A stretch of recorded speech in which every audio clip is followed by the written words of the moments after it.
들어오죠? 인사하겠습니다. 안녕하십니까? 안녕하세요. 좋은 하루 보내십시오. 네. 교재는 120페이지 갑니다.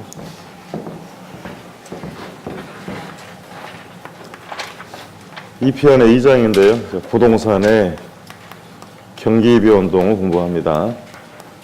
한 문제 물어볼 수도 있고 안 물을 수도 있어요. 작년에는 한 문제가 나왔습니다. 부동산 경기를 공부를 하기에 앞서서 교재에 그림이 있어요. 그림 좀 먼저 보겠습니다. 하단부에 경기 순환 변동이라고 되어 있지요. 예, 뒤에 나올 건데요. 경기 하강과 상승을 반복하는 걸 순환 변동이라고 합니다. 보고 계신 대로 바닥을 저점이라고 하죠. 꼭대기는 뭐라고 해요?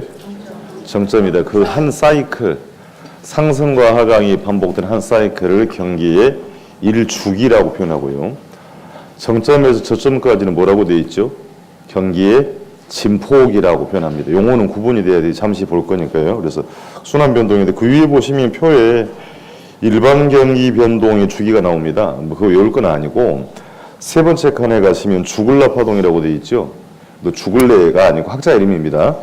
주글라라는 학자는 기업의 설비 투자에 의해서 판례지 10년 사이클이 형성된다라고 이야기를 해요. 뒤에 부동산 경기와 비교할 내용인 거니까 일반 경기 대표이론은 뭐다?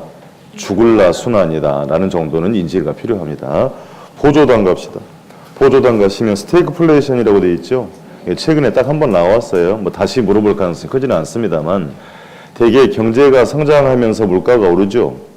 그렇습니까? 물가가 오르는 걸 인플레이션이라고 하잖아요.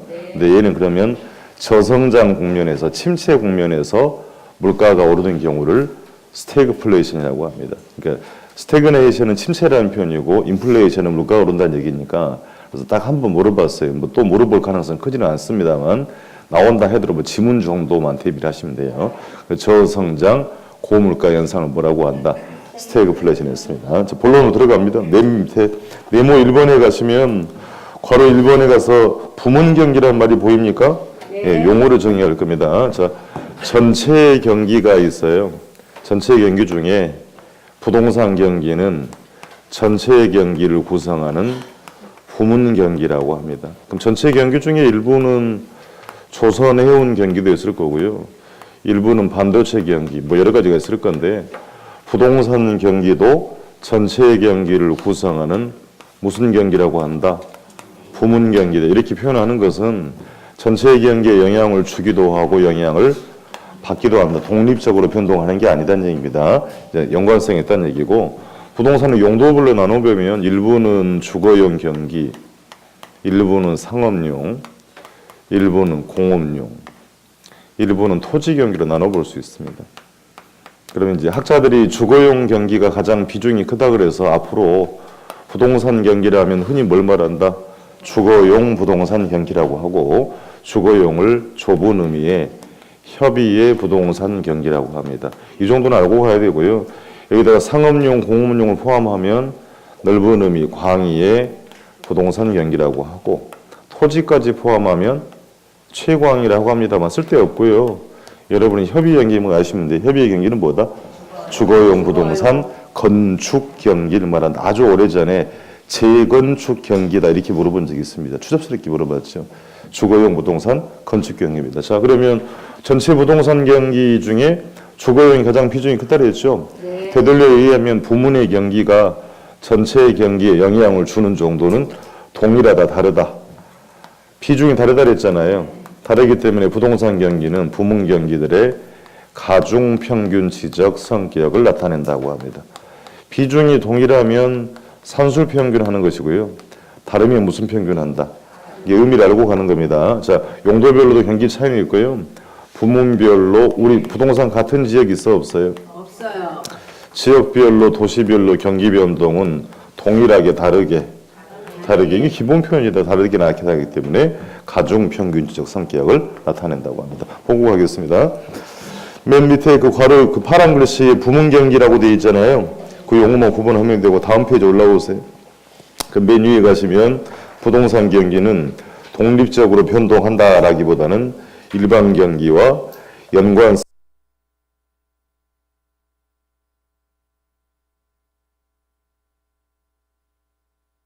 한다.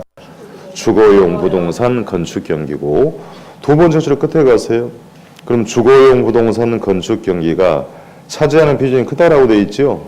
다시 말해서 부동산 경기를 구성하는 각각의 부문 경기가 전체 경기에 영향을 주는 정도는 각각 뭐하다, 다르다, 동그라미 치고. 그래서 다음 줄에 부동산 경기는 부문별 산술평균이라고 쓰시면 안 돼요. 뭐라고 한다? 가중평균치적 성격을 나타낸다고 합니다. 동그라미 1번 정도로 챙기는 겁니다. 협의의 경기란 뭐다? 주거용 부동산 건축 경기를 칭하더라. 그 정도로 알고 가야 되는 것이고요. 괄호 이제 3번으로 가세요. 경기 순환 유형인데 박스 먼저 보세요. 박스부터 보시면 순환 변동이라는 말이 있죠. 그럼 이제 거기 새끼가 보입니다. 증권시장은 일반 경기보다 조금 앞서간다라고 해서요. 전순환적 경기 변동이라고 하고, 우리 공부하는 부동산 경기는 일반 경기보다 대체로 뒤늦게 움직이는 경향이 있다고 해서 후순환적입니다. 반드시는 아니란 얘기예요. 그럼 일반 경기에 비해서 선행할 수도, 동행할 수도, 후행할 수도 있는데 전체적으로 뒤늦게 움직인다. 뭐라고 한다? 후순환적이다. 그럼 참고로 그 아래 동시순환이라는 말이 보이죠? 예전의 이야기입니다. 상업용, 공업용은 경기와 일반 경기는 같이 가는 경향이 있다고 해서 동시순환적이라고 쓰는데, 그럼 기업들이 경기가 좋고 앞으로 경기 전망을 좋게 보면 설비 투자를 늘리게 되죠. 그럼 설비 투자가 늘리면 자금 수요도 따라 늘어납니다. 돈에 대한 수요가 늘어나면 금리가 어떻게 돼요? 돈에 대한 수요가 늘어났다고요. 금리가 오릅니다. 그 금리가 오른다는 사실은 주거용에 부담이 되죠.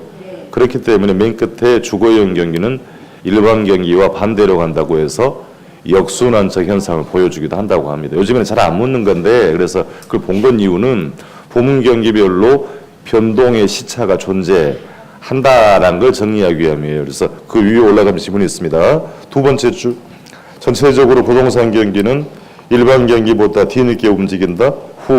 후순환적 변동인데, 다음 줄에 부문별로 변동의 시차가 있고 지역별, 유형별로 경기 변동 어떻게 다르게, 작년 지문에 동일하게 나타난다 이렇게 물어봤어요.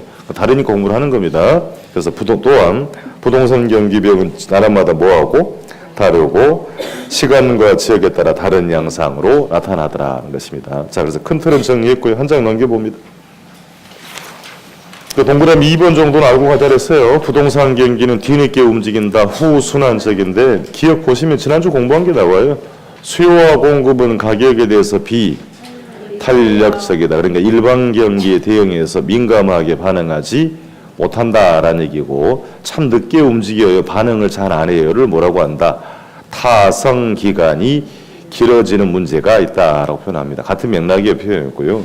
니은에 가게 되면 한센이라는 학자 이름입니다. 건축순환 보인가요? 동그라미 치고 그 정도는 알고 가야 됩니다. 부동산 경기의 대표 이론은 뭐다? 한센의 건축순환인데, 이 학자는 건물을 지어서 철거하고 새롭게 짓는 주기를 한 20년 본 거예요. 숫자는 중요한 건 아니고, 다음 줄에 일반 경기의 주순환이 보이죠? 주글라 순환보다 몇 배 길다.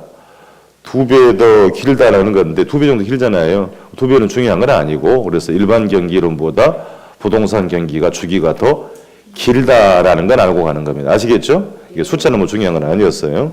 자, 동그라미 3번, 4번은 지문은 참고로 보는 거니까 밑에 그림으로 정의를 합니다. 자, 일반 경기와 상공업 경기는 같이 가는 경향이 있다를 뭐라고 쓰고? 동시순환적.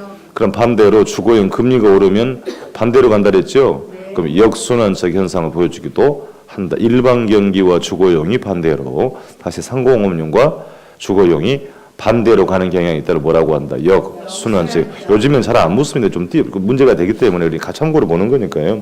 왼쪽이 보조단 가세요.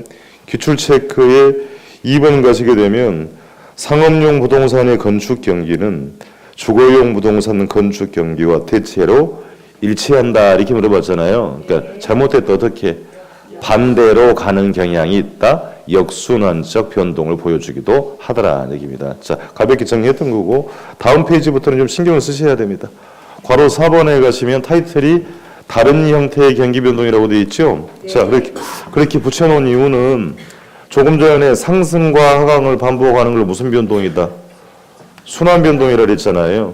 이 순환 변동과 구분하기 위해서 다른 형태의 경기 변동이라고 쓴 겁니다. 그래서 세 가지가 나와요. 계절적 변동이라는 것도 보이고, 두 번째 뭐 있어요? 추세적 변동이라는 것도 있고, 그 무작위 변동이라고 되어 있죠. 무작위적 변동. 무작위적이라는 얘기는 바꿔 이야기하면 우발적이라는 얘기입니다. 이제 이 영역들은 좀 구분이 돼야 될 건데, 자 뒤에 다시 언급이 됩니다만, 순환 변동은 상승과 하강이 뭐 되는 거다? 반복되는 거다. 그 용어가 구분했어요. 경기의 저점이라 그랬죠. 네. 꼭대기는 뭐라고 했다? 정점. 정점이다. 예를 들면 주택 거래량이 3월을 저점으로 해서 회복기에 접어들었다거나 7월 달을 정점으로 해서 후퇴기에 접어들었다면 이 표현이 뭘 말하는 얘기? 이렇게 물어보는 겁니다. 저점으로 해서 뭐라고요? 회복. 정점으로 해서 후퇴기에 접어든 건 다른 것 말하는 게 무슨 변동이다?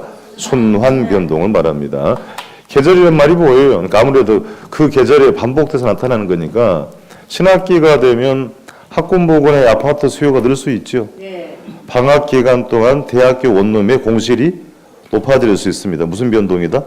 계절 변동이. 아무래도 겨울철에는 건축 허가 면적이 좀 줄어들 수 있죠. 봄 돼서 허가 면적이 늘어나는 것은 무슨 변동이다? 계절적 변동이다. 추세란 말이 보여요. 트렌드가 있다. 지표가 지속적으로 좋아지거나 지속적으로 나빠지는 겁니다. 흔히 이렇게 표현하잖아요. 상승 추세, 하락 추세라고 합니다. 그러니까 경제가 성장하면서 매년 일정 비율씩, 매년 10%씩 건축 허가량이 추세적으로 증가하거나 감소하면 무슨 변동이다? 추세적이다. 이게 지문을 줘요. 이렇게 지속적으로 혹은 계속적으로 변동이 발생하는 것은 추세적 변동이라고 합니다. 그러던 게 올해 3월 달에는 갑자기 건축허가 면적이 10% 감소했다면 갑자기가 무슨 말이에요? 예상치 못한 상황이잖아요. 그럼 무슨 변동이라고 한다? 무작위 변동 혹은 우발적, 불규칙 변동이라는 얘기입니다. 이게 시험 내면 만만치 않아요. 그러니까 연결들을 정리를 잘할 필요가 있다는 얘기입니다. 자, 맨 위부터 1번 갑니다. 계절 변동으로 합니다. 첫 번째 줄 끝에 계절이라는 말을 보여주고요. 반복 동그라미 치고 그때만 되면 반복되는 겁니다. 기억, 니은, 뒤수는 물어요. 기억갑니다. 신학기에 그랬어요. 그때만 되면이죠. 신학기에 학군부근의 주택 수요가 늘어날 수 있잖아요. 네. 니은 겁니다. 방학 기간 동안 거기 미주라고. 거기가 포인트예요. 그때만 되면 대학교 부근의 원룸의 공실이 높아질 수 있다. 그렇습니까? 디귿 해마다 언제? 겨우 그때만 되면 허가 면적이 감소하거나 봄에 들어서서 허가 면적이 늘어나면 무슨 변동이다? 계절적 변동입니다. 2번 갑니다. 추세, 트렌드가 있다는 얘기예요. 키워드 잡으세요. 지속적, 계속적이란 말이 뭐입니까? 다음 줄에 건축 허가 면적이 전년 대비 일정 비율씩 동그라미 쳐서 그게 복리라는 개념이에요. 추세적으로 지표가 증가하거나 감소하는 것을 우리는 추세적 변동, 키워드를 잘 잡을 필요가 있습니다. 3번 무작위 랜덤이라고 되어 있죠. 그러니까 아무렇게나 판단한다는 얘기입니다. 우발적 혹은 불규칙 변동인데 결정적 키워드가 보여요. 예상치 못한 상황이라 보입니까? 예상치 못한 상황으로 갑자기 발생하는 경우입니다.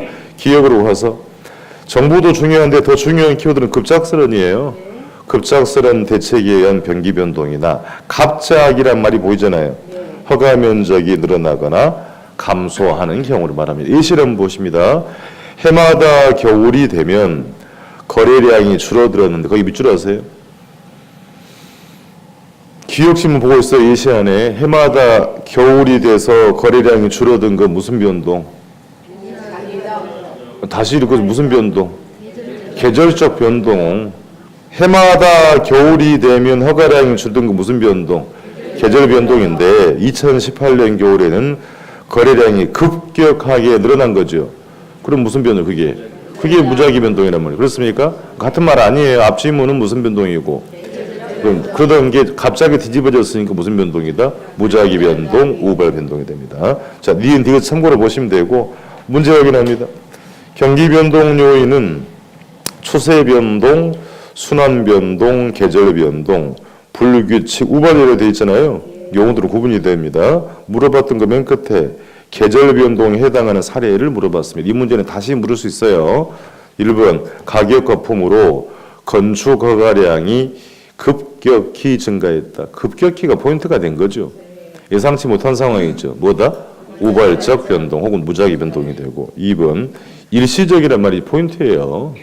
정부 규제도 중요하긴 한데 정부가 규제해도 변동이 없으면 불규칙 변동 아닌 거죠. 그러니까 일시적이란 말이 포인트입니다. 일시적 정부 규제로 허가량이 증가했으면 역시 우발적 변동. 3번 건축 허가량이 전년 동기 대비 증가율이 지난 5월을 키워드가 보입니다. 정점 동그라미 치고. 후퇴액이란 말이 보입니까? 두 가지 키워드는 무슨 변동이다? 순환적 변동을 말하는 겁니다. 4번 경제 성장으로 건축 허가량이 키워드 지속적. 이게 무슨 변동? 추세적 변동이 되고. 5번 가볼게요. 매년 12월에 했잖아요. 다른 달에 비해서 줄어드는 현상이 반복적이란 말이 보입니까? 그때만 되면 발생한 거죠. 무슨 변동이다? 계절적 변동이 됩니다. 그 연결하란 만만한 문제 아닙니다. 잘할 필요가 있고. 넘기세요 이제. 그럼 시험에 많이 물었던 내용 네모 2번 경기 순환 변동의 4가지 국면과 안정시장 정의원. 밑에 그림 있잖아요. 자 다시 경기의 하강과 상승을 반복한 게 무슨 변동이다? 반쪽에서 왼쪽은 경기가 나빠지니까요. 가격도 내려갈 거 아니에요. 경기의 수축 국면이라고 할 거고 오른쪽은 경기가 좋아지니까 가격도 오른다. 경기의 확장이라고 합니다. 순환 변동을 보고 있는 건데 용어 구분에서의 정점을 지나서 경기가 먼저 후퇴한다는 이런 표현 들어본 적 있죠? 후퇴하고 불황의 늪에 빠지면 하향시장 혹은 불황시장이라고 표현합니다. 바닥을 돌아서서 경기가 흔히 뭐 된다 그래요? 회복되고 호황에 가면 상향 호황이라고 합니다. 이거 순서대로 가야 돼요. 그러니까 얘부터 물어볼 수 있어요. 하향 다음에 뭐가 되고 다음은 뭐가 돼요? 반복되니까 후퇴. 그럼 물어보기 나름이다. 그러니까 뭐 외우는 것보다는 정점을 넘어서서 하향부터 가요? 후퇴하고 뭐하고? 불황이라는 얘기입니다. 바닥을 돌아서 회복되고 뭐한다? 이게 반복되는 게 무슨 변동? 순환 변동이라는 얘기. 그럼 4가지 국면의 특징을 정리를 할 건데 물어보는 건 별건 없어요. 그러니까 금리 수준부터 비교를 합니다. 비교하는 건 크게 3가지인데요. 첫 번째는 금리 수준, 그리고 공실률 정도 판단하면 되고요.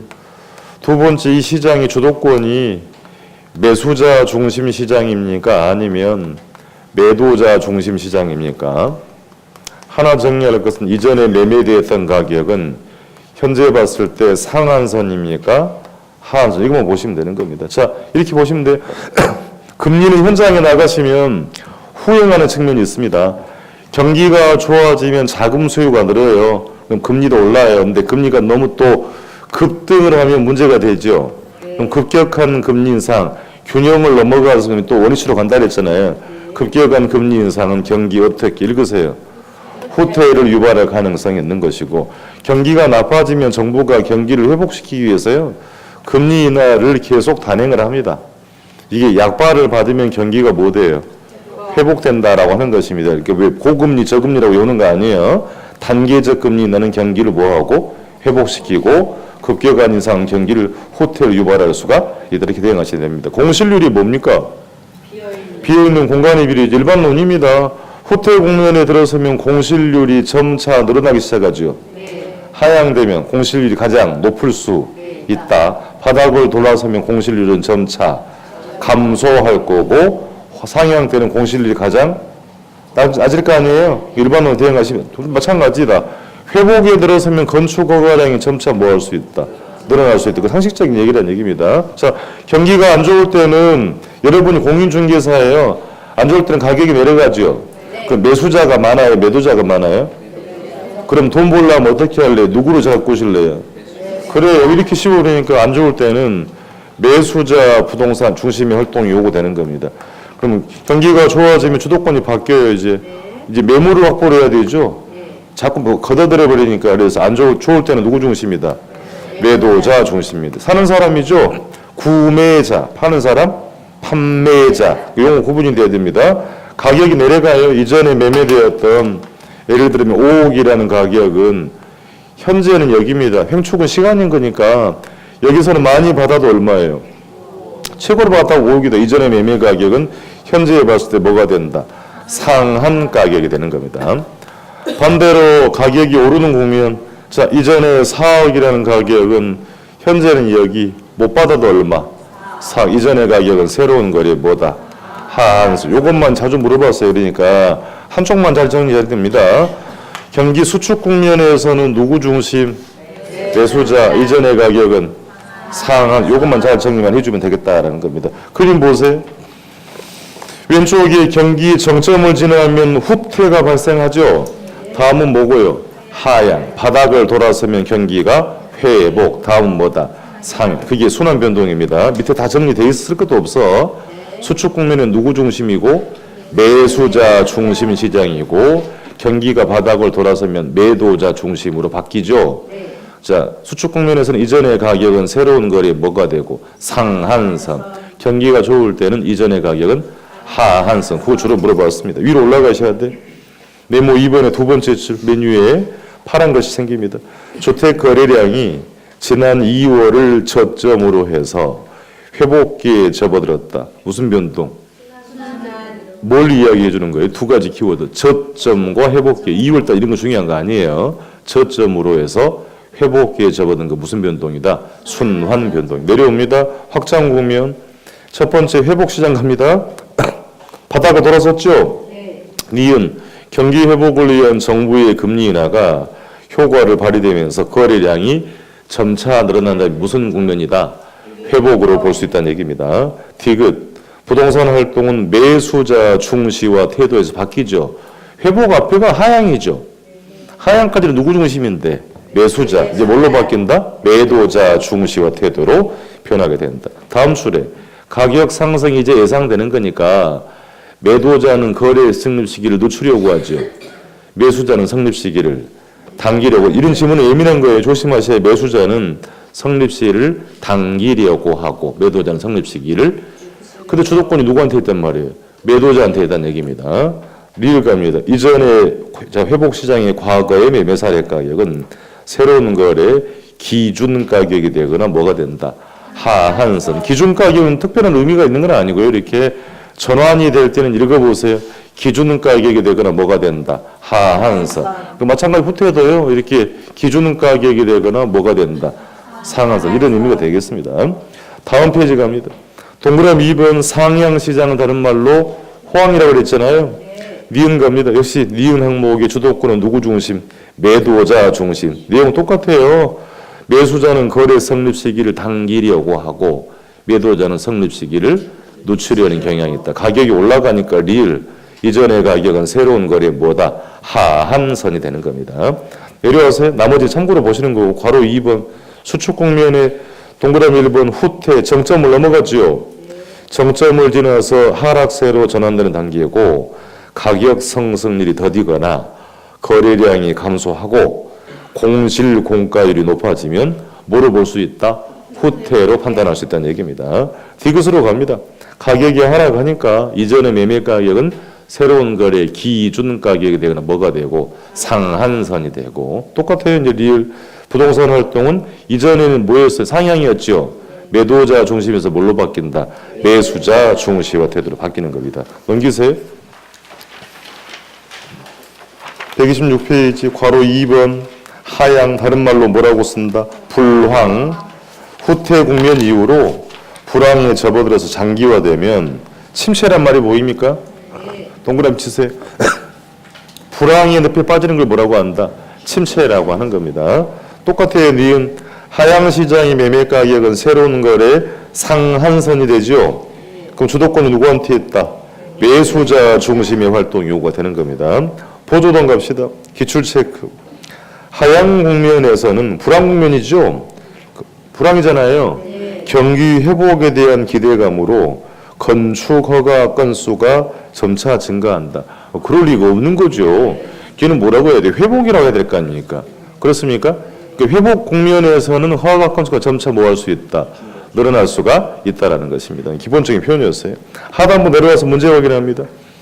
부동산 시장의 경기 변동 관한 설명으로 틀린 거 되었습니다.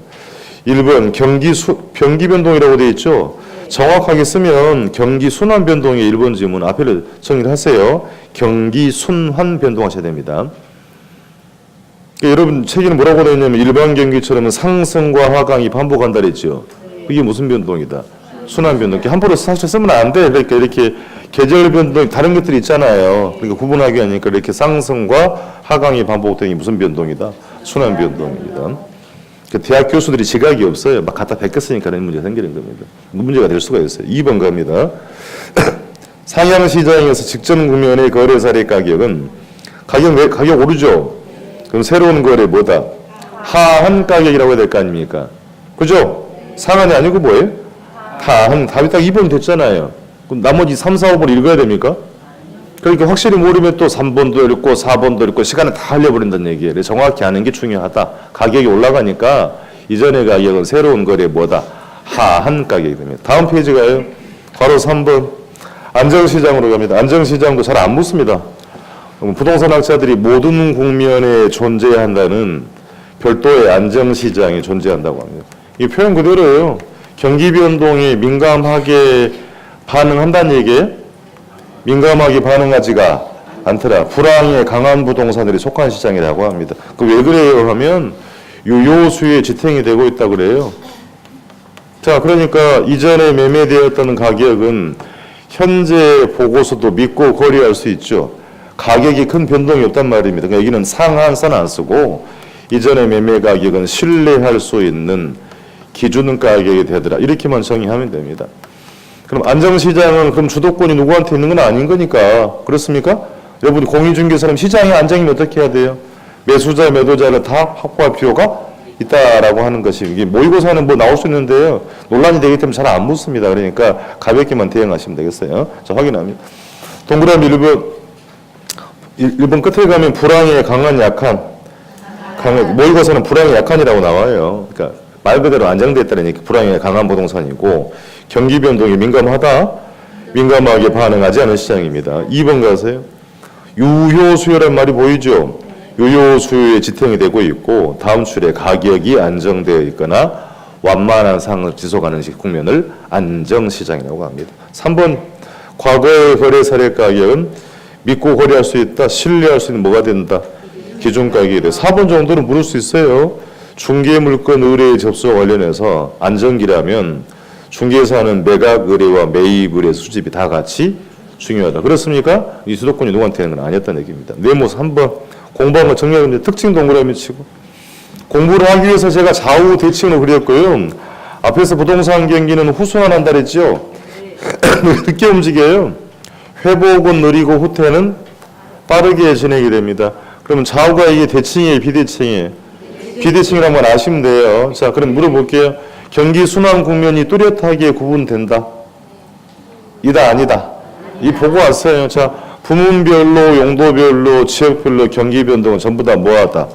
그러니까 지금이 호황이다, 불황이다 이렇게 논하는 게 쉽지 않다는 얘기입니다. 수도권의 경기가 좋으면 지방은 나빠요?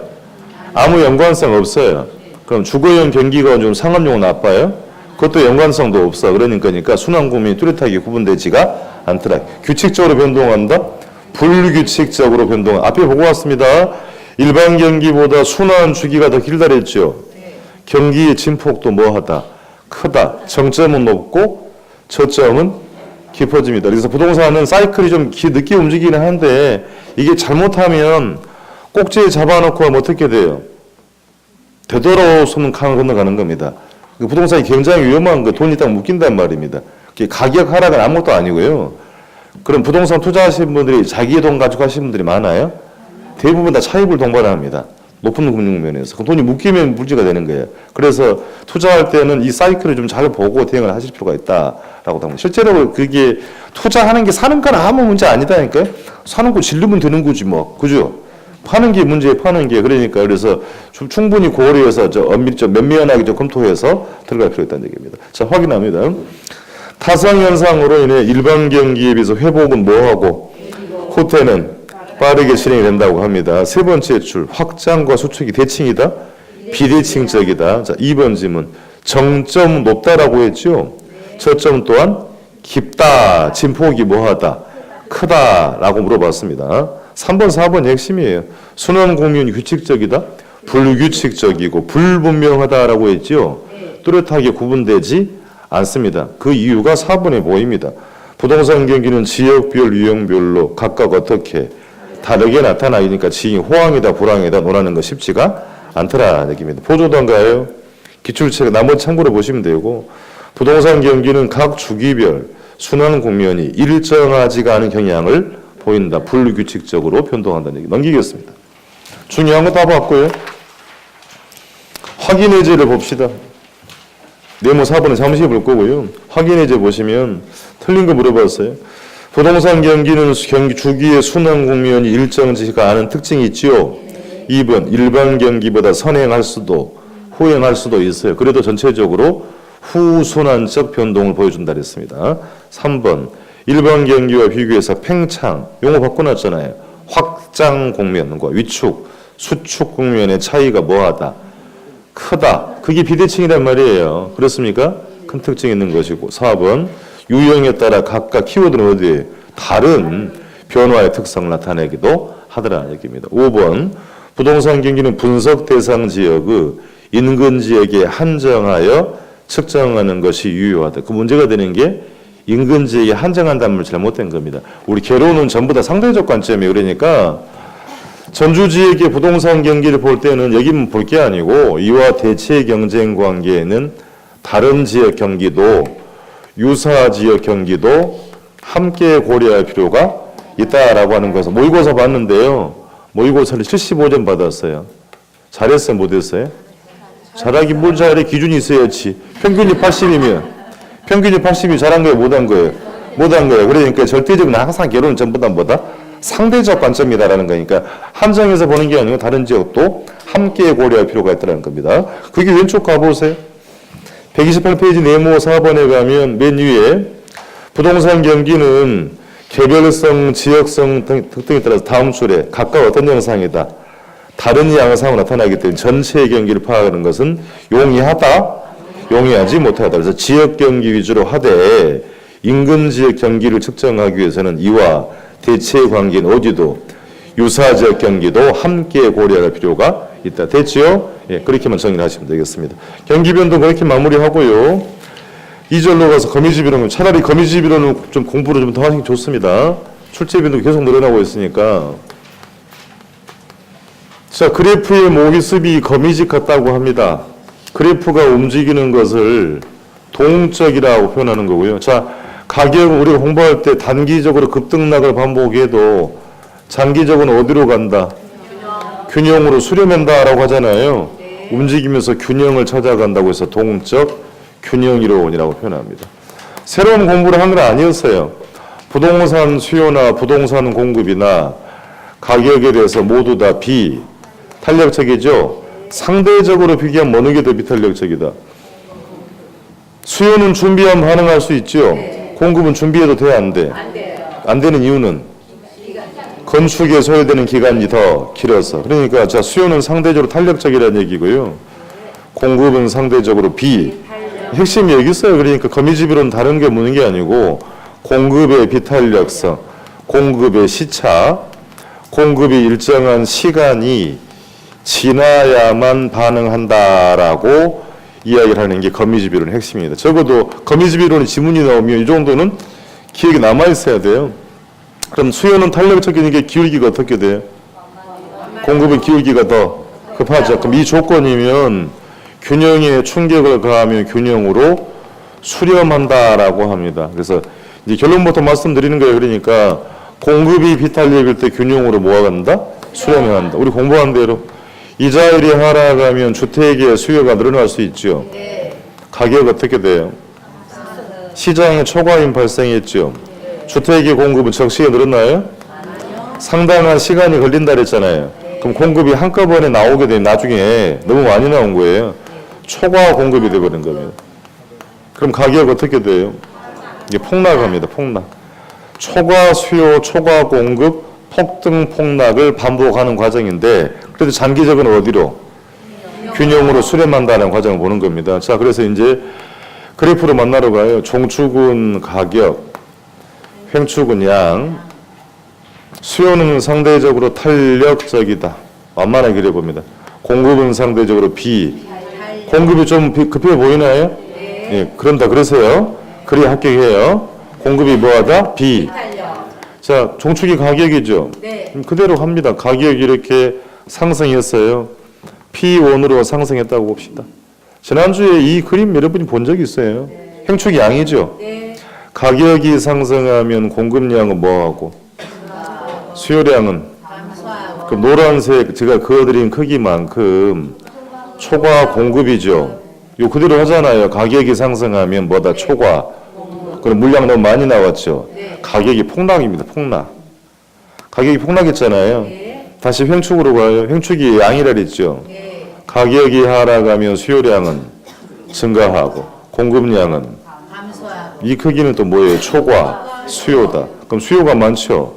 가격은 또 올라요. 상승하죠. 또 그럼 어떻게 돼? 초과 공급 가격 하락 초과 수요를 반복해서 균형을 찾아간다라는 표현입니다. 그래프의 궤적이 거미지처럼 보이죠. 네. 그런다 그러시라고요. 네. 그래프가 움직이면 어디를 찾아간다? 균형을. 그래서 동적 균형이론 어떤 조건이면 공급이 비. 이걸 알아야 돼요. 이걸 공급이 비탈리고 때 균형으로 뭐 한다? 수렴한다라고 하는 것입니다. 농산물 이론입니다. 자, 이 농산물에 전부 적용한 건데 2017년도에 농산물이자 배추하고 양파만 있다고 가정해 볼게요. 당시에 배추 가격이 급등했고요. 양파 가격은 폭락했다고 합시다. 다음 년에 농부들은 뭐 농사 지러 가요? 돈 되는 거 뭐로 배추로? 너무 다 몰려간 거야. 근데 초과 공급이 된 겁니다. 풍년이에요, 풍년. 가격이 어떻게 돼요? 폭락을 합니다. 그러니까 양파 농사 안 지었겠죠. 양파 가격은 또 폭등을 하게 됩니다. 그럼 다음 년 또 반대로 또 해야 될 거 아니에요? 또 뭐 해야 돼? 배추. 또 배추 한다고요? 양파 한다고. 자, 다 몰려가요 또. 양파 가격 어떻게 돼요? 초과 공급 가격 어떻게 돼요? 폭락됩니다. 배추 가격은 폭등합니다. 이제 두 번 실수하면 안 되죠. 이제 여러분이라면 어떻게 하겠어요? 맞아요. 남들이 하는 거 반대로 한다라고 할 거 아니에요. 그러는 순간 모두 반대로 합니다. 그러니까 이게 중요한 얘기예요. 자, 이렇게 말씀하신 분도 있어요. 반반씩 하면 되죠, 또 그래.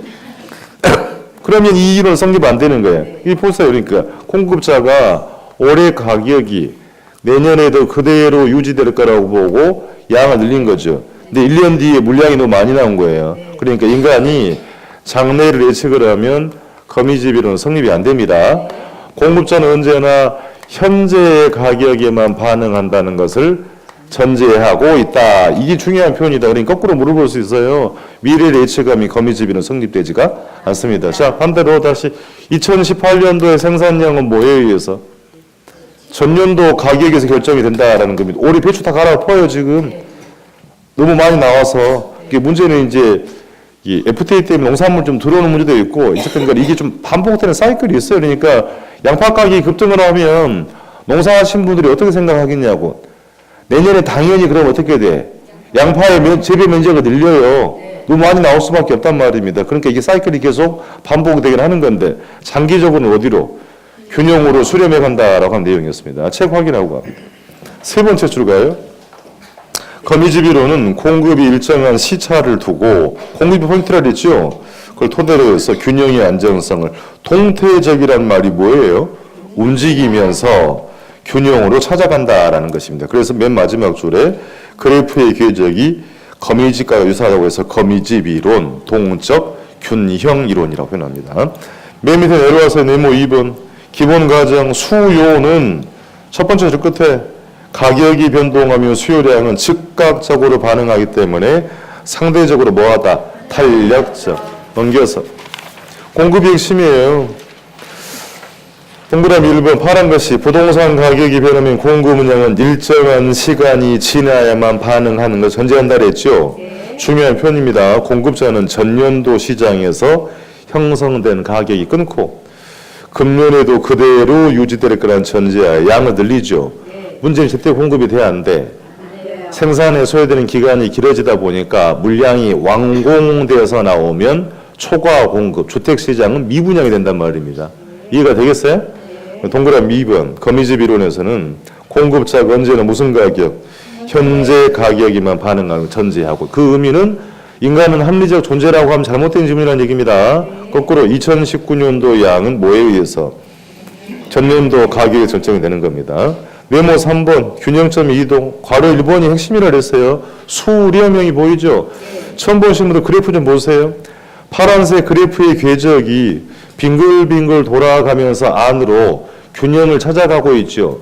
그걸 수렴형이라고 합니다. 어떤 조건이면 공급이 비탄력이면 그렇습니까? 지문 확인해요. 그러니까 1번 공급이 비탄력일 때 2번 공급 곡선 기울기의 절대값이 더 클 때 3번 기울기가 더 급할 때 전부 같은 말 아니에요. 그러니까 지난 용어 구분했죠.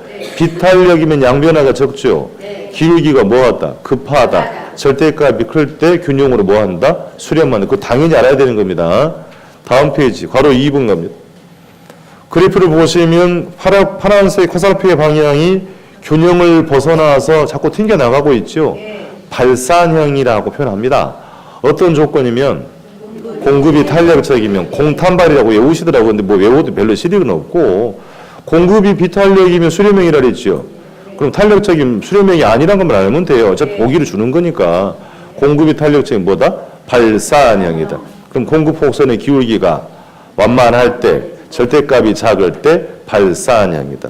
괄호 3번 그래프 확인합니다. 빙글빙글 돌고 있죠. 수렴도 아니고 발산도 아니다. 뭐라고 한다? 순환형. 어떤 경우라면 탄력성이 동일하다면 뭐다? 순환형으로 나타난다고 합니다. 보조단가요? 기출체크 우측에 거미집 이론에 의하면 가격에 대한 수요의 탄력성과 공급의 탄력성이 같을 때라고 했잖아요. 그럼 뭐다? 순환형을 나타낸다고 합니다. 넘깁니다. 그래서 확인 해제를 점검을 합니다. ABC 시장이 다음과 같을 때 거미집 이론에 따른 각 시장의 모형을 물어봤는데 표를 봤더니 조건이 기울기가 나와 있지 않습니까? 탄력성이 아니고 뭐예요? 기울기. 그럼 수요 곡선 기울기에 마이너스 붙어 있죠. 어떻게 한다? 그거 무시하시라고 지난주에 선행학습 했지 않았습니까? 그럼 수요 기울기 얼마? 0.8. 공급은 어느 게 값이 더 커요? 0.6이 커요? 0.8이 크잖아요. 그럼 절대값이 큰 게 더 B. 그럼 수요가 비탄력적이죠. 공급이 탄력적인 것보다 발산형을 나타낸다. 그렇습니까? 우리 찾아야 되는 거예요. 이렇게 둘 다 오지 말고 수요가 비탄력적인 공급은 탄력 아니에요. 그럼 뭐다? 발산형이다. BC장 겁니다. 어떻게 해야 돼요? 똑같아요. 똔똔이하게 0.3, 0.3. 그렇습니까? 그럼 똔똔이니까 뭐다? 순환형이다. C시장 갑니다. 수요의 탄력성 기울기는 0.6. 공급은 1.2가 더 크잖아요. 절대값이 큰 게 공급이 더 B. 탄력이다. 그럼 균형으로 뭐 한다? 수렴한다. 자꾸 나와요. 그러니까 기본기가 돼야 된다는 얘기입니다. 5번 됐지요? 그렇습니까? 우측으로 갑니다. 볼 질문 동그라미 3번. 다음 페이지에. 거미집 이론은 주택시장이 맨 위에 초과 수요와 초과 공급 과정과 거쳐서 균형으로 뭐 한다? 회귀, 수렴한 건 잘 설명을 해주죠. 단기적으로 급등나간 반복에도 장기적으로 가격은 어디로? 균형으로 돌아간다라고 이야기하는 겁니다. 어떤 조건이면 공급이 비탄력이면 그걸 항상 각인을 하시는 겁니다. 자, 동그라미 괄호 2번. 거미집 이론은 주거용 부동산보다는 상업용 공업용이 더 강하게 적용이 된다. 이렇게 말한 이유는 상공업용이 공급이 더 비탄력적. 이때 헷갈리면 안 돼요. 그러니까 지난주 공부할 때 탄력성 공부했지요. 주거용이 상업용 공업용보다 더 탄력적이라고 했잖아요. 왜? 용도적 대체재가 더 많아서. 그럼 거미집이를 물어봤으면 상공업용이 더 강하게 적용이 된다. 반대로 대응하시란 말입니다. 상공업용이 공급이 더 이해되겠어요? 이제 물어볼 수 있는 것이 지금 준비를 하고 가는 것입니다. 밑에 문제 확인합니다. 거미집 모형 시사하는 바를 기술한 것으로 틀린 거 됐습니다. 1번 거미집 모형은 공급자가 언제나 현재 시장 임대료, 현재 가격에만 반응한다는 것을 전제하고 있는 것은 아니다. 참 지저분하게 되잖아요, 문제. 전제하고 있다. 그 중요한 거라고 해서 그러니까 장래를 예측을 하면 거미집이로는 성립이 되지 올해 가격이 내년에도 그대로 유지될 거라고 양을 늘린단 말입니다. 문제는 1년 뒤에 공급 물량이 한꺼번에 나오다 보니까 어떻게 돼? 초과 공급, 폭락, 폭등을 반복한다는 얘기예요. 2번, 주기적으로 초과 수요와 초과 공급 반복하죠? 3번, 이 같은 현상이 발생하는 것은 정확하게 쓰면 공급이라고 쓰세요. 공급의 시간적 갭입니다. 갭이 뭐예요? 차이. 공급의 시간적 갭이 존재하기 때문인 것인 거고. 4번, 단기적으로 가격이 급등하면 그럼 돈 되지요? 착공량이 뭐 할 수 있다? 그럼 이 공사 다 마무리해서 완공을 해서 나오면 어떻게 돼? 초과 미분양이 미분양을 말하는 거예요. 그러니까 다음 줄에 초과 공급 상태가 되어서 침체 국면에 접어들 수가 있다. 그렇습니까? 건설회사는 미분양 신경 안 쓴다 그랬어요. 그 몫은 누구 몫이야? 국가의 몫이고 여러분 몫이 돼버려요. 그러니까 막 실어 넣는 겁니다. 5번 가면 이 같은 현상은 주거용보다는 상업용이나 공업용이 더 강하게 나타났지요. 교재 155페이지 갑니다. 155페이지 가시면 문제 좀 확인합니다. 154페이지를 먼저 볼까요? 29번 문제를 먼저 볼 겁니다. 한번 점검을 한번 했던 것 같은데 어떤 모양이냐 물어봤잖아요. 조건이 29번 문제에는 탄력성을 물어봤죠. 밑에 문제 보고 있어요. 자, 수요의 탄력성은 1.1, 공급은 얼마? 그럼 어느 게 더 비탄력죠? 공급이 더 비탄력이잖아요. 아니 또 1보다 크면 탄력, 1보다 적은 비탄력이겠죠. 그게 아니더라도 상대적이니까 공급이 더 비탄력. A 시장은 수렴형이 되죠. B 시장 갑니다. 이번엔 수요가 더 비탄력적이죠. 그럼 공급은 탄력적이니까 뭐다? 발산형이다. 그런가요? 28번 문제로 갑니다. 올라가서 다음 조건 하에서 거미집 이론에 따를 경우 수요가 증가하면 A 부동산과 B의 모형이 또 물어봤습니다. 박스 들어가 봤더니 조건이 탄력상이 아니네. 뭘로 물어봤어요? 그럼 어떻게 한다? 마이너스값 무시하시라 그랬잖아요. 수요 기울기 0.3, 공급은 0.7이 더 크죠? 그럼 공급이 더 비탄력적이다. 그렇습니까? 균형으로 뭐 한다? 수렴은 절대값이 크면 더 비탄력이다 그랬잖아요. 그 개념을 알고 있어야 문제를 푼단 말입니다. 수렴형이 됐고 B는 어떻게 해야 돼요? 쌤쌤이잖아요. 똔똔이다. 그러니까 뭐예요? 순환형이 되는 겁니다. 30번 문제가요.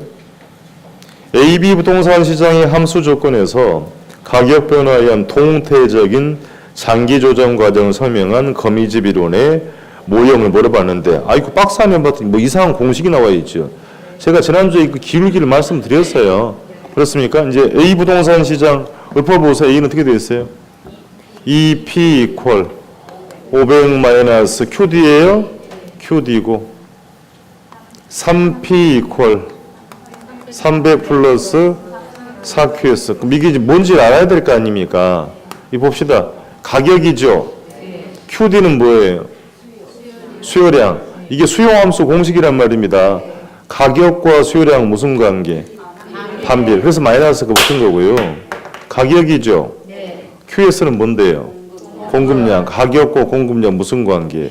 그래서 플러스가 붙은 거 이게 공급함수란 말입니다. 그럼 지난주에 기억을 더 살려서 요거 말미했어 제가요.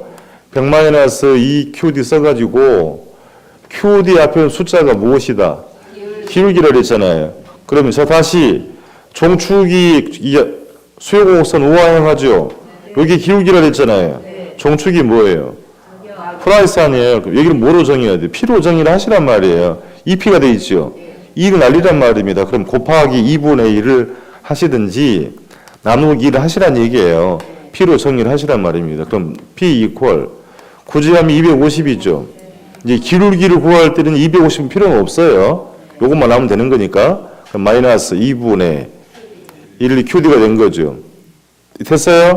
그러니까 수요곡선의 기울기는 얼마다? 정확하게 쓰면 마이너스 0.5죠. 근데 절대값이니까 그냥 0.5. 얘도 어떻게 해야 돼? P로 정리하시라고 나누기 3 곱하기 3분의 1 하시란 말입니다. 그럼 이제 기울기 구할 때 얘는 사실 필요 없다 그랬잖아요. 나중에 또 필요 없다는 있어요. 자, 그러면 3분의 4 QS다. 그럼 공급의 기울기는 1.333. 굳이 하더라도 얘는 0.5잖아요. 그러면 공급의 기울기 더 크죠.